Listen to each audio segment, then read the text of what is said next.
Crush on you. Black ke khala ya manyora and na ke lenyora that's why ke aparile black kwashela masuthu so ngazi noma ngisho kahle but I tried Izamile. Greetings and welcome to Select Africa TV. Oh boy, does it feel good to be on your screens yet again. Welcome to yet another amazing episode of I Have a Crush on You. Please do remember it is season 2 and this is a show la hlanganisa khona abantu abafuna ukuhlanganiswa kwezothando, kwezama friendship nangokwamathuba omsebenzi. Igama nguSinengwa kanene. But of course, if we VIP yasemhlabeni then you get to call me Antama 2000 and I will be your host with the most or your MC with the best.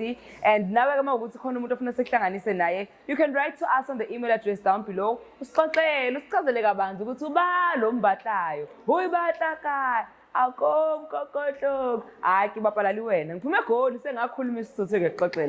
if you are having a crush on somebody romantically and ufuna ukuthi nitshole but uyamsaba, or maybe ufuna ukuba umngane wakhe lo muntu awazi kodwa uzomapproacha kanjani mhlawumbe uyahlina, or maybe you just like the work ethic anayo and ubona ngazathi usebenza kanzima, you would make great partners in business but you don't know where to start approaching that person, write to us and thina ke sokwenzela iqiniso sizokusetha as Select Africa TV.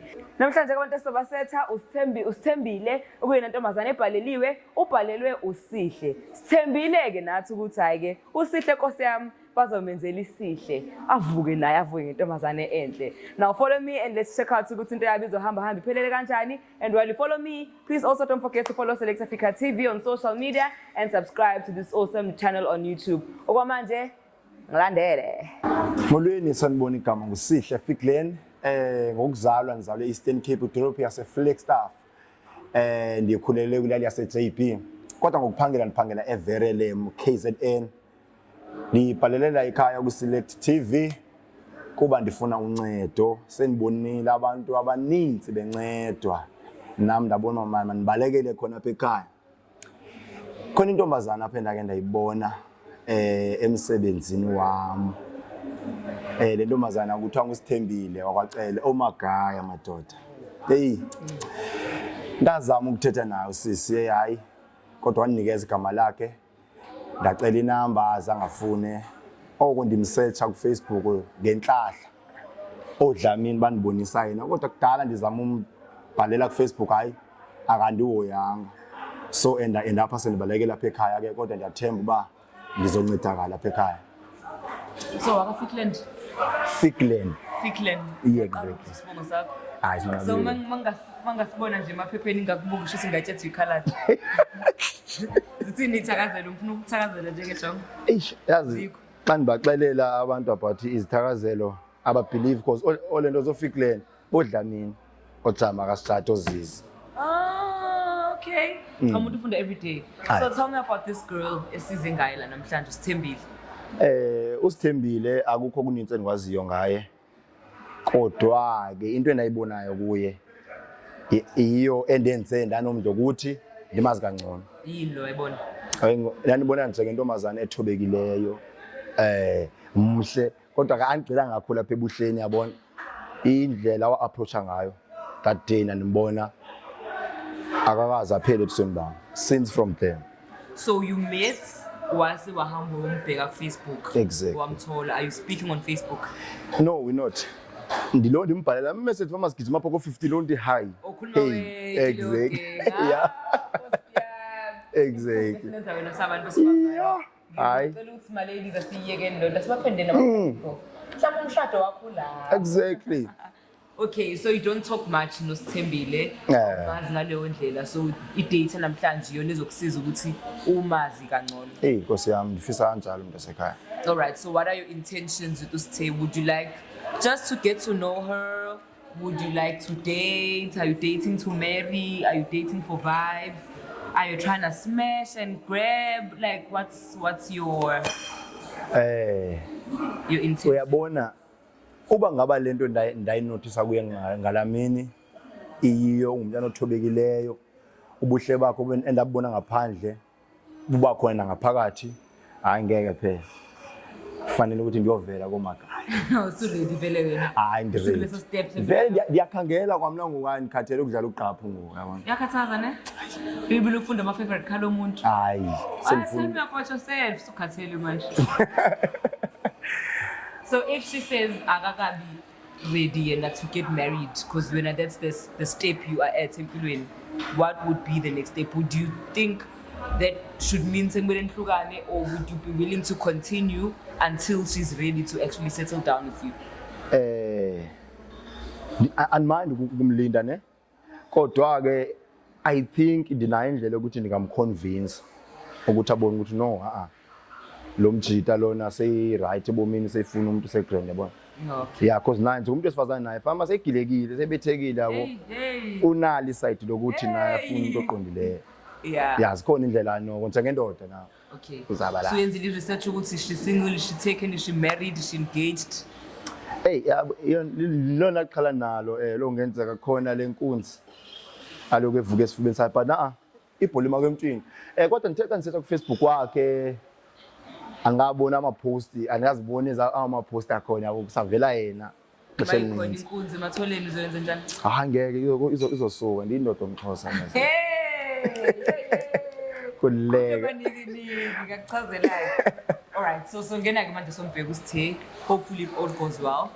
Vele soyika. Uyoyika Ade aqala ishaya Stefan. All right, thank you.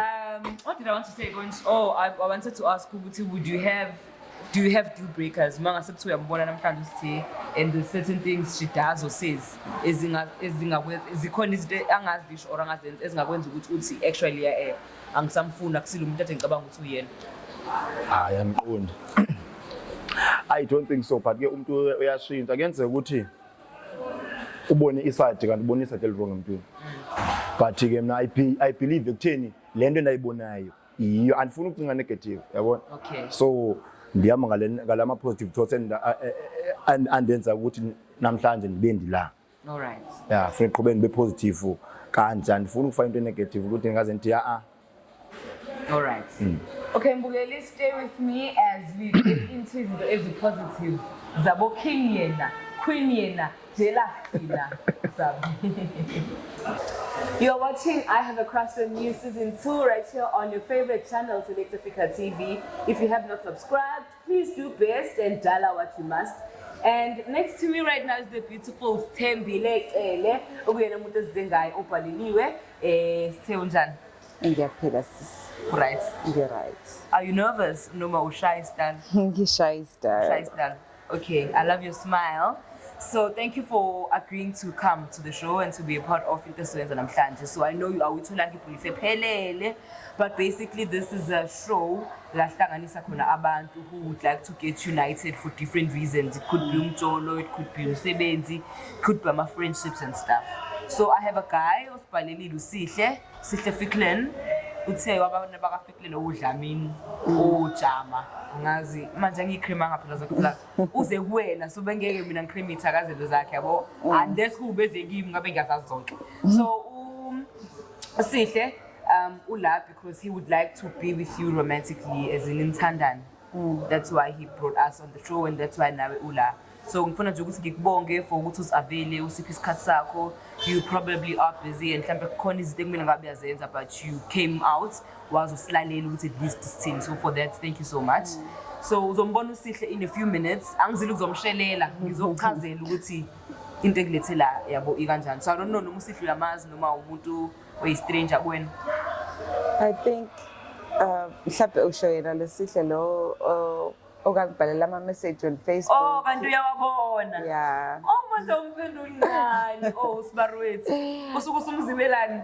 Angijayele ukuphendula ama inbox. Uyawafunda nje bese. Yeah, ngiyafunda bese ngiyaphuma. I'm sure sokusho nje ikhlizithi wababuke bonke laba bacathi nje. Why ungaphendulwa refu ubambo lakho lapha ya? Hayibo. Wena ifithi job yakhe lapha kuma inbox. Hayibo. Awuhlangani Angihlangani. Facebook ngizeyibukela ngiyipostele kube lokho nje. Why is it because abantu abashela online abathathi seriously and maybe mangase kuthi ukhuluma nawe in person ngabe uyamphendula? Yeah, angibathathe serious. Oh, so you also believe in the traditional way ukuthi kumele sihlangane face to face. And futhi ke mina ngumuntu okholwayo so esontweni kuwe kuthiwe umuntu umekuthanda akaze khona esontweni. So umuntu nje ozongishela ngivile ngibone ngathi udlala ngayo. Yeah. So would you say then uyakuthanda ngoba akazange esontweni but ukulethela on the show la kubuka khona wonke umuntu he's here to declare his undying love for you. Would you say he loves you? Ngalapho ke ngazi. But ufakile effort. Yeah, uzamile. Akufani. So senaliphuze elilodwa lokuthi at least effort yabonakala akafana labanye abasagcwele inbox. Yeah. I guess yawina lesuku. Konke khamba kahle. All right. So are you dating anyone? Are you willing to date? Are you engaged? Are you married? No, I'm not dating nje because imithetho yasesontweni ayivumeli. Yeah, ngabe yilokho nje. So umuntu rooted kakhulu esontweni. Yeah. Okay. So angangikho sho ukuthi ngowamasonto kusebenza kanjani. But isetup yanamhlanje, how would it then work for you and the church? Would he have to, after today, kusazoba khona isidingo sokuthi still azisontweni azocela khona, like umuntu bangabe ufuna ukujola nawe, how should it happen since une background is strong esontweni? Yo, umuntu mefuna ukujola nami kunabakhokheli esontweni angimele ahamba ayoqala akhulume nabo, yabo. Mase sengitshelile mina okay fine, ngazi ukuthi okay uyangithanda. Kodwa uma ezokwazi ukuthi aphinde ahamba ayokhuluma nabantu abasesontweni uyibona abangiphethe, axoxisane nabo ke ukuthi uyangithanda kanje. Bese ukuthi uyahlela ke into yakhe, not ukuthi kube umuntu nje ozodlala ngami and stuff, yabo yonke leyo nto. Yabo khona labantu abafike bazoganga ngamantombazane bese yadlula. So angithandi leyo nto. Sengiyazibuzela ke out of curiosity ngoba ngiyaqala ukuzwa into kanje, so when usuyangifundisa ke njengamanje uma kwenzekile ke waya kulo process asesontweni akho nabakhokheli into yenihlangane bese yakhethe egcineni angisakhulumeli lo zize ngayo, sengiyasho ukuthi general kuye kwenzeke njani umuntu bangabe ezodlula kubakhokheli khulunye kube right kujolwe bese egcineni adlale ngawe, like akhona ama consequences esontweni asibhekana nawo. Kube into engajwayelekile kwenzeka leyo. Yo sifuna ukuthi ngikhuleke size ngikhulekele leyo kodwa nje into engajwayelekile kwenzeka. Yeah. Lo ngisho ukuthi uzokhetha abantu ungathuki, ngiyasibuzela nje sifuna ukwazi ukuthi abanye abantu banokwenza njani because I know ukuthi amanye ama relationships phela kuyahethwana izinto ezenzakala lezo. Okay, so is there anything you like or you look for in a guy, or as long as naye in a background is strong esontweni then you can vibe? Into engiye ngiyibuke kahle ukuthi umuntu ukabe ngathini umuntu unjani financially, yabo, because vele umjolo fanele angijole umuntu bebethandana fanele kube ukuthi okay ni kanjani nini emalini, yabo, kube sekuzoba ukuthi ke into engithandayo umuntu ozongithanda ngirespect, angabe umuntu nje ozongoverpower nje, yabo yonke leyo nto leyo, nomuntu ozohlonipheka.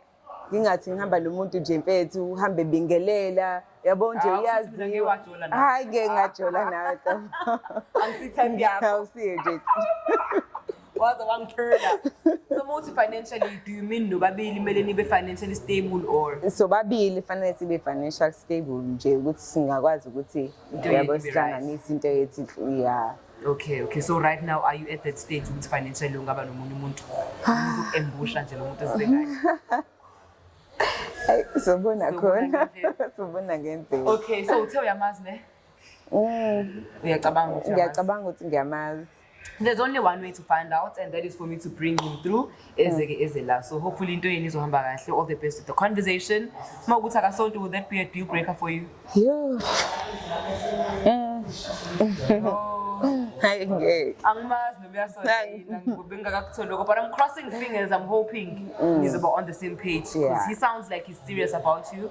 And my should research now. So if he really did his research, then he would know what you are. So I'm just really hoping but again, there's only one way to find out, and that is for you to hang around. Stay tight, I'm bringing through Usihle, and you'll check out the conversation. Don't go anywhere. You're watching Select Africa TV. Thank you. No, this is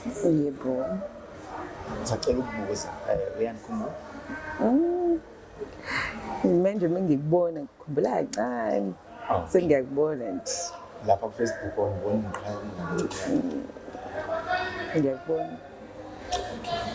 No, andifuni ukuthi ube surprised okanye ithuba ndibizele ngona mhlawumbe sonayo ikhiwo abakuxelela ngangitshelile ukuthi sekudala ndilandela ku-Facebook manje. So that is why ndidecide ukuthi ndibhalela ekhaya ngoba ngibonile behlanganisa amakhawulo yabo. So nami ndinesizathu soba ndibhalela apha ekhaya yabo. Lento nayibona kuwe ngicinga phama izonyamalala yabo kodwa usuku nosuku yakho. So benisifiso ukuthi ungiphixeshe isikhashanyana esincane ungimamela kahle kahle uthi ndiwulandela ndifuna ukhululeke nje. Yabo ngiyakuzwa. yazi So okay so manje manje mina ngumuntu osindisiwe yabo. Angifuni ukudlala futhi sengimdala manje. no Angifuni umuntu ezodlala ngami, angifuni yabo nje. no mamela yazi uqale eqaleni no ngifuna ukuthi ndiku-understandise because ngiyayithanda le nto yakho ukuthi somdala awusafuni ukudlala yani ngithanda kakhulu yabona because mina nawe I think into oqala esikhomoni ngayo yabo. Yazi olwasuku zange sispend even 5 minutes but lanothisa izinto ezininzi futhi izinto ezandenza ndafuna ukwazi kancane yabo. Angithi ngisiphendula Yeah. so manje andifuni ukuthi ngiyakuthanda yabo kodwa ngifuna ukuthi into enanyothisayo kuwe ngalaba ndayithanda ngiyachaza anisifeel sokuthi yini ukubona futhi lapho namhlanje sihlangene ngizoxela ngalo uthando olu ngicela fama nalo fama yeah Yo. Hey. Inkinga seluluningi uthanda emhlabeni. Iseluluningi. Ingakho kuba khona izinto yabo ezenzakalayo. Yabo manje i-youth iyashona ngenxa yokuthi umuntu utshela ukuthi uyakuthanda kanti umuntu akakuthanda yabo nje. so uxolo ukukhatha ulimi sathe uyakwazi ukubona into okuthanda ukuthi umuntu akabhaliwe so yeah leyo umuntu akabhaliwe. so ukuhlala phansi kwami ngibhalele la ekhaya ukuveza umhlaba wonke ichaza ntoni apha kuye Chaza ukuthi userious khona kodwa ngiyakubona ukuba serious kwakho. Inkinga mina ngumuntu okholwayo yabo. yeah So esontweni kunemigomo yakhona ekumele ilandele. Umuntu mase sekubonile ukutshela ukuthi uyakuthanda kumele ezazokhola esontweni. Kuba ukuthi ukhola esontweni noma kuba ukuthi uyafika uzocela like ngizothini uyafika uzocela ukukhulume nomama laba abangiphethe ukuthi yabo yazi okay intoni igama lecawa yakho Light of the World Ministries. Light of the World Ministries. okay Abasindisiwe. abantu abasindisiwe alright yazi intoni yabona izinto zonke ezingichazayo uyaseda ngoba ngiyamthanda umuntu okholwayo ngiyamthanda umuntu olandela inkolo yakhe nami ndinayo inkolo yami yabo mina kakhulu ndikholwa kumadlozi kodwa inkolo yakho andichasanga abona andichasanga I'm not against yona ne Yeah. kahle kahle mina lapha ngiqondene nawe nalapha angiqondelanga kodwa ke kufanele xa usenzinto uyenza ngesizathu isizathu esikusebenzelayo nawe so ngicela ukubuza if ever ungabona ukuthi mina ngiyakuthanda nyani and uyabona ukuthi hey khona ugayi ingathi le nhlobo engidingayo ebonini bami but ndirefuse ukuya kule cawe yakho uzothini? Lokho kuzoba nzima-ke. Isicelo sakho ngathi ngeke ngikwazi ukusamukela ngoba angikwazi inkolo zethu ayifani so Sina lento zenu ukuveza kumhlaba wonke wena ufuna uveze cha wena.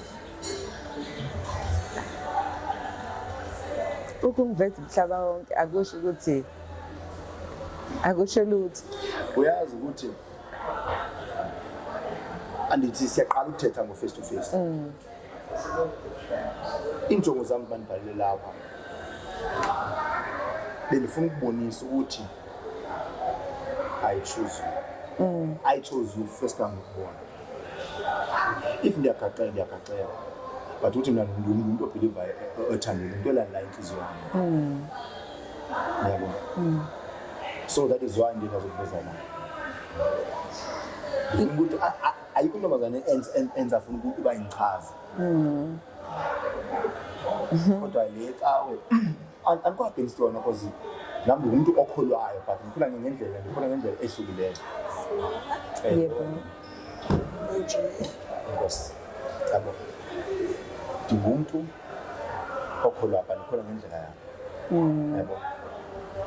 Isicelo sakho yona sinzinyana kodwa ngoba ngumuntu oseyiqalile le ndima kufanele Yebo. Manje inkinga yami ukuthi angikwazi noma wenzela abantu yabona nje ngoba mina ngichazela ngokuthi eyami imigomo yasesontweni ihamba kanje but wena ngichazela ngalokho kungichazela kona manje isiyaklashana lento isiyaklashana mamela Mandosi mina njengendoda because ungasho ukuthi uyangithanda ukuthanda sekukuningi emhlabeni yabo mamela Mandosi yabona themba msana yabona mina njengendoda ngizoyilungisa yonke yabo senzo wena xa usithi ngenzela abantu sekukhona umuntu ongabathatha umkhonto asihlabe asibhokodela uzikaba kanti yabona ayikho intombazane nje size ngicela uma uthi hayi wena ngiyabona TV nomuntu usithanda yena yabona so mina bendikuvulela ngiyakubona ukuba ngiyayibona i-effort yakho but sengichazela ngokwami ukuthi kumi kanjani ngiyasiza isicelo sakho. Okay Mandosi. Ngingasivumela mina ukuthi ngiyazivumela but ukuthi awuyenzi ngalendlela le engithi mina uwenze ngayo ngizokwazi ukuthi ngisichithe phela. Okay ngicela ukubuza why wakhetha elisonto lakho? Oh my gosh, engikhule ekhaya kusindisiwe so ngakhula fanele ngihambe ngiyatheleni yabo. Okay. Yeah. Okay yazi Mandosi. Kodwa ayikho inkinga angazi ukuthi. Okay yazi into Mandosi.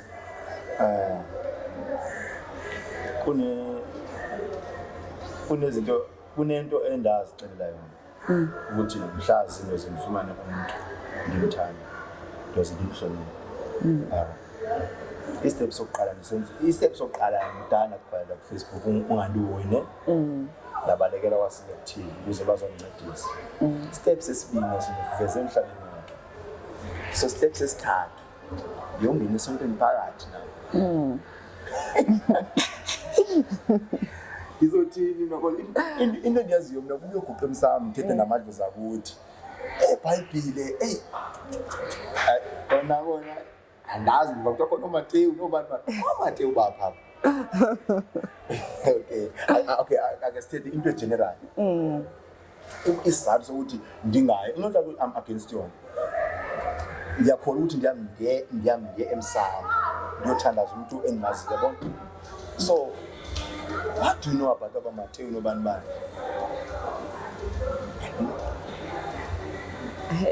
Awazi ne? But it's fine Mandosi. Uyathembisa uba uzondifundisa iBhayibheli. Ngcono mengabe umisa kanjalo ke ngichazele kahle. Siqala nini? ngicela ungangeni ngokuthi ngizokufundisa iBhayibheli usufuna ukuthi ngiyokuvakashela ukufundisa iBhayibheli. Cha ngiyenzi leyo. Uma ufuna ukwazi yonke lento leyo ukuvakasha wena esontweni cha. Ngicela ukubuza. Phela. Why wavele yoko? Wacinga nje into kanjani? Anithemba la? Hayibo. Ngithi ngiyasho nje ukuthi sekulula ukuthi umuntu athi uyakuthanda. Kodwa ke ngizokuthatha serious. Hayi mandosi. Ngoba usubeke lezi Kulungile mandosi. So kodwa hayi nangaze angikaze ngiyecawa. Ya ngikhumbule abazali bami bebecawa ne kodwa ke bebecawa ezayo. Yona cawa ezaziwayo yeah. Udaladala. Ezokusindiswa izinto zami. Hayi. Kusho bani? No, no. Okay, ngicela ukubuza icawa eseBhayibhelini zezini. Ngicabanga ukuthi Old Testament le ngicela singayezwini because ngizokuvulela bese kuba le yakho iWorld of One Shining and wathi yonke lento uyisho ilento ze ikhona kule testament enje. Okay. Singayibalekeli ke mamandosi izinto bedalidizela kodwa kona nyani ke ngiyabonga igqisha lapho. Bengicima fanele uzothi xa ubona ba esisicefe esi then usho imbalekele yabo. Ngiyabona ukuthi uvuna uzohlala ngakho. So into endayibona kuwe ngisayibona nangoku. Indlela othitha ngayo uyabonakala ukuthi ufundisiwe kakuhle ne? Into engiyithandayo ngayo. Nayindlela othitha ngayo. So we are really impressed and njalo. So anisuki la mandosi. Ngisho lapha. Sakuthi wasibabi mawuthi makuyosontweni ngiyongena phakathi. Uphema ukuthi ngiyongena phakathi. Ezo ngizocela imali. Ngiyayibona effort yakho. Serious. So ngoku siye sontweni ukulela sontweni ba? No, sengiyabuza serious. Kwelami side ngiyafuna. Ngizoya esontweni World One but nawe ufuna ukwazi ukuthi mina ndindoda yesini. Yabo ekhaya ingaka abantu abasindisiweyo athi thina sibhiliva kakhulu emadlozini sinesatanism yabo. So phikisana inkolo zethu but it's fine nanga nenkolo yakho kodwa mina ekhaya sikhuliswe ngamasiko. Yabo yona into ndiyaziyo nisiko. But I know ukuthi khona into eyisonto. Yabo but anko against them more especially leyenu yokusindiswa. Yabo indlela ngoba against kakhulu eqala ukuthi thina siyahlaba isikhulume izilwanyana kasama ukuconnect okanye ucommunicate nabaphansi yabo. So xa ngenzeka odlamini bandithethelele bandilandele wena amacebo ufune wazi ukuhlangana nayo. So serious izimisele yeah. Njengoba bengikade ngichazile nje ukuthi procedure. More serious. I know could be. Umuntu wathatha ama instructions. Umuntu omamelayo, umuntu othanda ukwenza izinto ngene ndlela. Yabo. So ngiyacima. Kuba nawe indlela officer akwenzeke ngayo. Anzenza iprivate. Izwa kahle. Ngathi mama ngise right.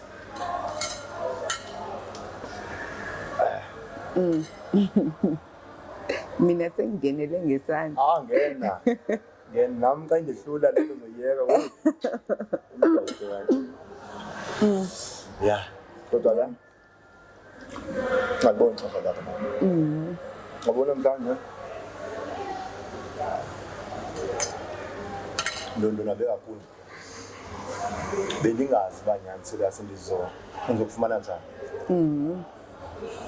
bendingaserious because now awuthi ukuthenga ungandoyi ku-Facebook ngikhumisa lodwa nje ngingathanda ama-inbox nje ngingathandi because kakhulukazi o-forex yabo zonke i-scam siningi lapha siningi intoni injongo ube no-Facebook ukumjoyina funa ukuthekha ukuthi kuhamba kahle abona ngo ndisiwe sontweni uyawuthanda usonto vele I didn't think that's a question I had to ask you mina umuntu okhole emadlozini namacele sendimcelela yena usonto kwexawuzi is against amadlozi. So that's your first big clash as a couple. Yo, and inkulu. Okay, zawenza njani ke ngoku? Thini way forward? No. Ayazi. Abantu xa bethandana. Khona into ethi love always win. Yes. Hayi uthanda uhlezi unqobo. So andazi neBhayibhile leyo ke mina kodwa ke into uzomfundisa. So uzowenza njani esontweni lakho akuvumelekanga ukuthi umuntu akholele emadlozini at all. So are you saying uzoyeka inkolelo yakhe emadlozi and just switch to Christianity? Is that what you're saying? Uzoya full time izini uzoya njalo mayeya noma uzovakasha wenze ukusupport yena ngizama ukunderstand. Ngizomsupport. Ngiyokwazi full time. Ngendiye full time. Phela xa sendimthathile ummandosi yabo bangenzeka uThixo asibusise sifike kwelazini. Nayo uzothi abone indlela asebenza ngayo amadlozi ndaba ngabeka kanjani but uzoyibona indlela epositive yokuthi waye abantu bekhuluma emadlozini phela yena ukhule nomqondo ukuthi abantu bakhuluma emadlozini satanism so focus kuleya yo Mateo no Isaiah yabo Understand. so nami ngizomvezela then ngoku ndimbonisa ukuthi no ayikho bad le but ngikholwa le ngesizathu sokuthi Okay. ukuthi ngiyachabona yabo Umacelweni uthini ngalokho? Is it something you'd want to do? Is it a sacrifice you wouldn't mind making or? Yeah, ukuya kwakhe esontweni akusho ukuthi ngizobe sengimqomeli. Cha. Angayitsheli nje. Angakamqomi. Uyathembisa Mina ngiyacela ukuthi bahleli kanjena nje. Siyashadisa. Hayi into esifundele ngayo noMandosi ukuthi whatever end up asesiyenza yabona since nami ndibekile ezami izifiso naye wazibeke zakhe izifiso so ukuze akwazi ukulandela ezami izifiso nami ndizibonalisa ukuthi no ngiyakwenza musukuthi because most ama-couples amadoda ngawathanda ukuthi amamele yabo so ingakho selapha sisingathi si-controlling. So uzoya esontweni yokukhuluma ney'nkokheli just the first step yokuthi ngena phakathi interested kusisi. Nona ke ngizolahle yami inkolo ngiyilahle yami inkolo yabo maybe uzofuna inkolo entsha kandazi Okay. nami ndikhule nale yami inkolo naye wakhula yini nale yakhe. I think that's a much better solution ukuthi unenkolo yakho but awumind ukufunda inkolo entsha.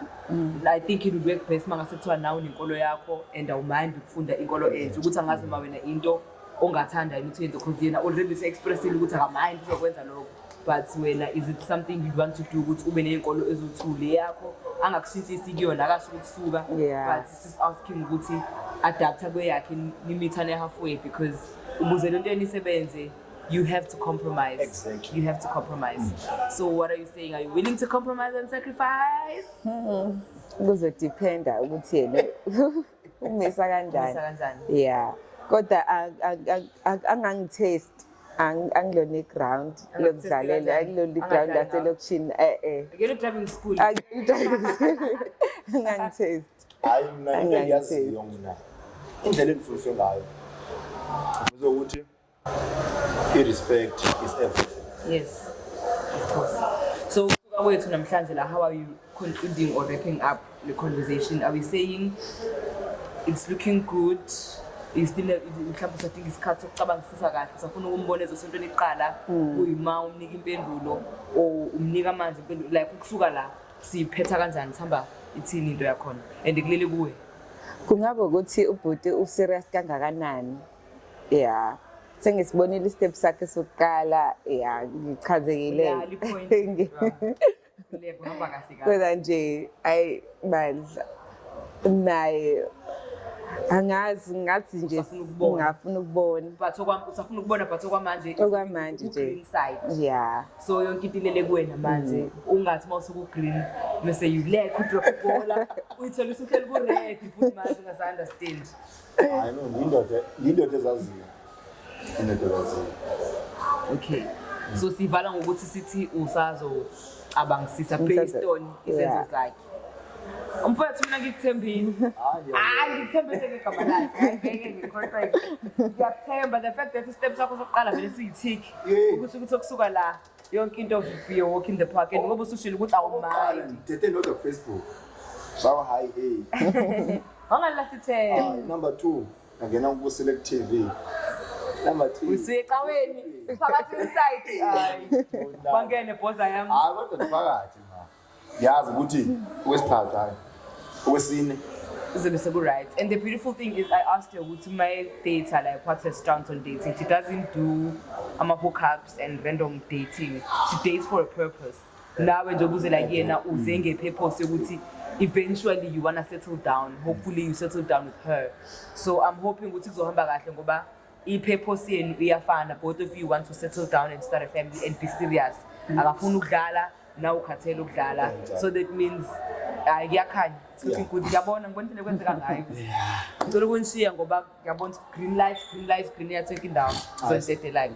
Ngibonge kakhulu. itya ke macele so kodwa ne empilweni ngiyafuna funda nawe singaphi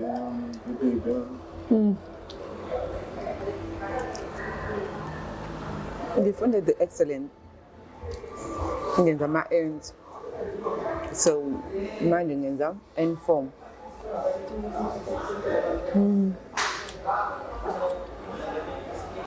namhlanje ndiziva ndonwabe kakhulu ngoba finally into ekudala ndiyifisa yenzekile and khayibe nzima ngalendlela yabe nixa bezoba nzima ngayo bengicima famba umacela uzovela xa ndibona avele nje abaleke ngizizwa nginjani namhlanje ngizizwa ngizothi ngijabulile noma ngizizwa nje ngi-right i-challenge namhlanje ukuthi angaze ngicinga uba ndiyophethela ecaweni ndiyofunda okay umacele uthe yena ungumntana okhuliswe abazali abasindisiweyo so indoda emfunayo qala iyoqala ecaweni yeah into ebe i-challenge namhlanje kwi-date ukuthi uguy engibengihleze nje ngimbona ku-Facebook engi-inboxa usezongiletha la ngithukile kakhulu nje ngibona i-effort yakhe ngoba ke sibe nesivumelano ke although engakhange ade avume ngqongqonqo ukuthi uzoyenza lento endiyifisayo kodwa ke uthe if ever ndiyafuna ukuthi ndiqale into endifuna iqala naye ngiqale ecaweni nanokuthi ke finally ndifumene ixesha loba ndimazi kangcono ndanotice ukuthi laa nto ndibona kuye first day ndimbona hayi iyiyo into ndibona kuye ngalamini iyiyo ubuhle bakhe ndibona ngaphandle ngathi bukhona nangaphakathi uthobekile umntana wabantu yeah engichazile namhlanje kwi-date ukuthi ube nesibindi sokuthi angizise la ngibona umhlaba wonke ukuthi athi uyangithanda phambi kwabantu bonke because manje indaba yokuthi umuntu athi uyakuthanda ayikho lula akukho easy ukuthi umuntu akutshele ukuthi uyakuthanda phambi komhlaba wonke into engathanda ukuyisho kusithembile umacele uMandosi uMagaya ukuthi yini mntasekhaya unikeze ithuba ndizokuphathisa kweqanda nanokuthi istep sokuqala sinqomile shem ukuthi hayi ndimthathele ndamveza kumhlaba wonke of which I think iyona nto ebona emnikeze umdla ukuthi andimamele nanokuthi ke andizimiselanga ukuthi ndingamphoxa umntana wabantu nento endithanda ngayo kuye ukuthi ukhuliswe babazali indlela okhuliswe ngayo iqondile uyabona ukhuliswe phansi kwecawe of which nami ukhuliswe phansi kweyami inkolo uyabona kodwa ke andikho against inkolo yakhe nanokuthi ke izifiso zakhe ndizimisela ukuthi ndizenze into engingathanda ukuyisho namhlanje kusihle ukuthi aqhubeka zame lento engimcele yona ukuthi afike esontweni angikhombise nje ukuthi angithanda ndiyongena ecaweni nokule cawe le ndiyangena so madoda hayi ngeke ndiyamthatha umacele ngo indoda emfuna isebenze kanzima ngayisho kamanye amantombazane asafuna usihle ukuthi ukuthi usihle angakamgqomi phela kodwa ke usihle mewukuthi uthanda mina velani nikhohle Love conquers all and masithi sizokusetha as Select Africa TV. You best believe sike singadlali ngawe nonje ubuyibonele nje. Ayibo sifikile sabona sabasetha ngathi ama trend setter. Nama ngabe khona umuntu odinga sikusethe ngayo ungasabi ukusibhalela on the email address down below. It is selectafricatv@gmail.com. It could be someone you are crushing on and you are hoping to pursue a romantic relationship. It could be someone nothanda ukuthi ubumnganakhe nje just ukuthi nazane kangcono niba ama friends. But awazi uqala lapho kushuthi friendship shots. Could be someone you're trying to work with but nje uyamsaba mfethu awunayo indlela yokumngena awazi ukuthi mase kuthukuma naye ungamqala ngakuphi. Sibhalele kule email address engezansi and then thina sokwazi ukuthi Select Africa TV sikusethe nje uhlala ubona every week beke week in week out siyabasetha abantu babe sebe right besorted yekela ipride mfana ubhali nawe uzosizakala igama ngusinengwa kanene but of course mawi VIP yasemhlabeni then you get to call me under my 2000 and this is the time where I have to love and leave you. It's been an absolute pleasure. Thank you so much for tuning in and being a part of today's episode of I Have a Crush on You. It is season 2 right here on Select Africa TV. Please follow us on social media and while you're at it, follow me as well, Ngusine Nene everywhere, and subscribe to this awesome YouTube channel right here on Select Africa TV. Let me see you again next week, Tuesday, same time, different place, but same place online. Happy Tuesday and bye. Thank you.